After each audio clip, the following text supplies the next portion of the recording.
Hello friends, welcome to the Textual Education. Hello friends, in this video we are going to learn the basics of REST API. So let's get started. In this video we will learn the REST API and the concept will be what is REST API, what is APIs, need of REST APIs, features of REST APIs, how to create REST APIs using core Java, how to create REST APIs using Spring framework, how to test the APIs, how to validate the APIs, how to create secured APIs, how to consume the created APIs. Let's first we understand what is web service. Web service is a software system that supports interoperable machine-to-machine interaction over the network. In general words, we can say that a web service is a concept for sharing the raw information or to share the data over the network. Data can be in the form of JSON, XML, image, video, documents, etc. Why we need the web services? We cannot provide the access of our database to external users or external organization, but we need to share the information to end user. So we need to expose the APIs to share the data to other users. Let's take a look on REST API. What is REST API? REST API is an interface in which two computer systems use to exchange information securely over the network. Most of the business applications have to communicate with other internal and third-party applications to perform various tasks. Mostly, the REST API is used to share the information from one source to another. The features of REST APIs are: it is lightweight, it is easy to extend and maintain, it is a service to share raw information but used REST structure.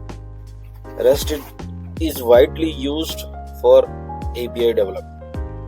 Rules for the REST APIs are: it has 4 rules, it uses HTTP methods, it is stateless, expose directory structure like URL patterns, and it can transfer the data in the form of JSON, XML or both. It uses HTTP method get, post, put, delete. Be stateless, it does not store the client information. It is a sessionless. Resources can be accessed via URLs. That means that it exposes the direct URLs that we can call the REST APIs. Data transfer mode is XML or JSON. Now take a look on annotations.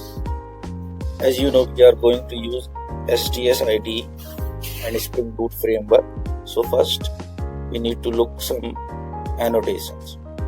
So first of all, what is annotations? Annotations in Java provides additional information to the compiler and JVM. An annotation is a tag representing metadata about classes, interfaces, variables, methods or fields. Annotations do not impact the execution of the code that they annotate. Some of the characteristics of annotations are: the annotation begins with @ symbol. Now, the first annotation is Spring Boot application. What is the purpose of this annotation? This is the main annotation for any web application to start the application. This single annotation combines 3 annotations like configuration, @enable auto configuration, and @component scan. When we annotate main class with @spring boot and application, then it enables Java-based configuration as well as component scanning and auto configuration feature of Spring Boot, which set up things for us by just dropping the required jar into the class bar. The @springboot application annotation triggers auto configuration and component scanning. It combines three annotations: @configuration, @component scan, and @enable auto configuration. Now, the next annotation is @rest control. This annotation is used for developing RESTful web services with the Spring MVC framework. The REST controller is a combination of @controller and @response body annotations. This is a class level annotation. When we annotate a controller class with REST controller, it does two purposes. First, it says that the controller class is handling a request for REST APIs.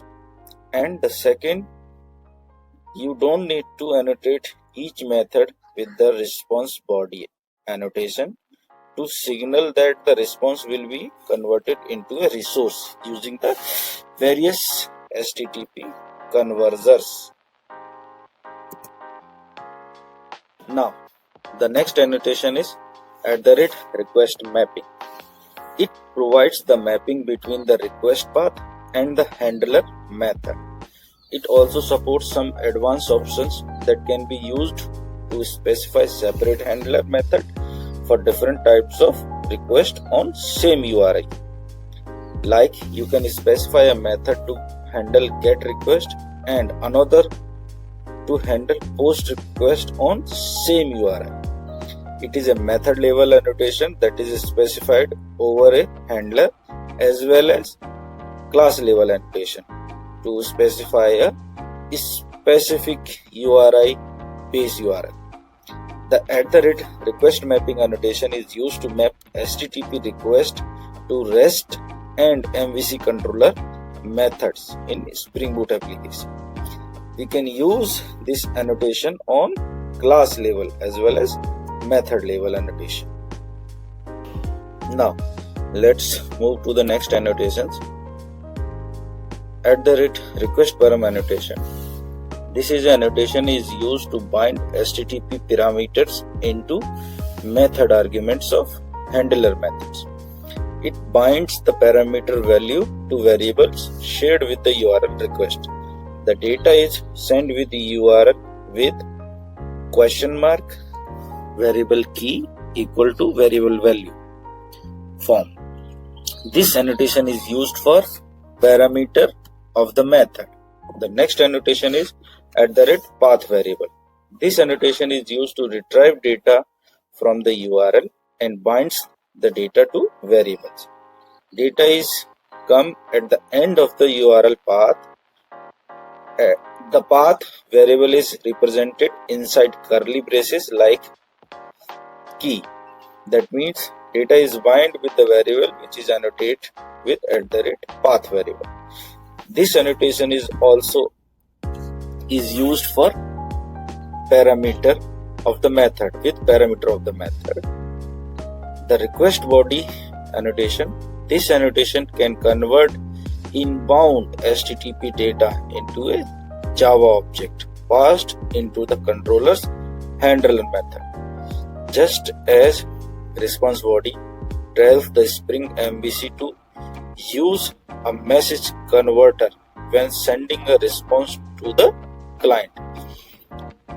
The @request body annotation tells the Spring Boot to find a suitable message converter to convert a resource representing coming from a client into a object. This annotation is used for parameter of the method. The request body annotation is used to bind the JSON request into bean, specified bean. Now, move to the next annotation.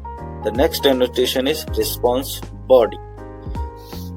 The response body annotation is one of the most useful annotation for developing REST APIs web service.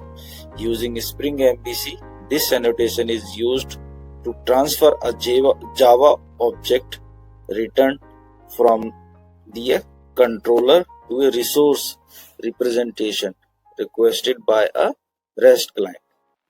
It can completely bypass the view resolution part. The response body annotation is used to send a response to the client. Now move to the next annotation. The next annotation is @autowired. This is the most important annotation.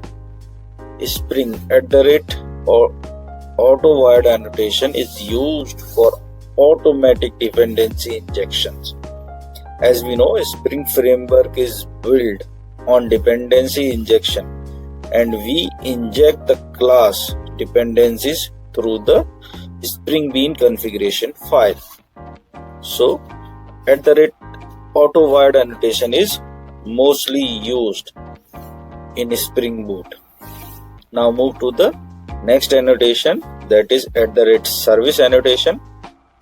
The @service annotation is a class level annotation used to indicate that the class is a service class that defines the business logic. Now move to the next annotation, @component.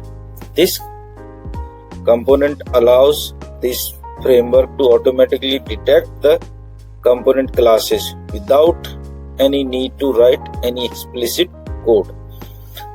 Spring framework scans classes with @component, initialize them, and injects the required dependencies. The @component annotation is used to initialize the classes. And the next annotation is @repository.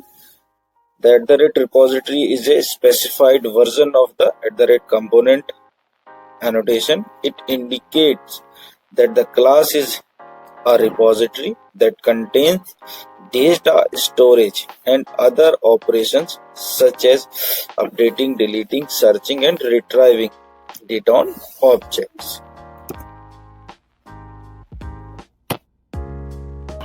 So friends, we have learned about some basics annotations: @Spring Boot annotation, @REST controller, @request mapping, @request param, @path variable, @request body, @response body. Then we learned the autowired annotation, then @service, @component, @repository. And friends, there is lot more annotations that we are uses for the development of RESTful APIs. We will learn later about them when we use them in projects. Friends, there is lot more annotation in Spring Boot for the development of REST API. Here I am explaining you some basic annotation that we use in our practical session. And this is just basic overview about the annotations that we learned. There is lot more to explore. I request you to explore more about these annotations. So see you in next video with practice setup. Thank you. Thanks for watching video. If you like the video, kindly hit the like button, give your comments, and click on subscribe button to get future notification. Thank you. See you in next video. Bye.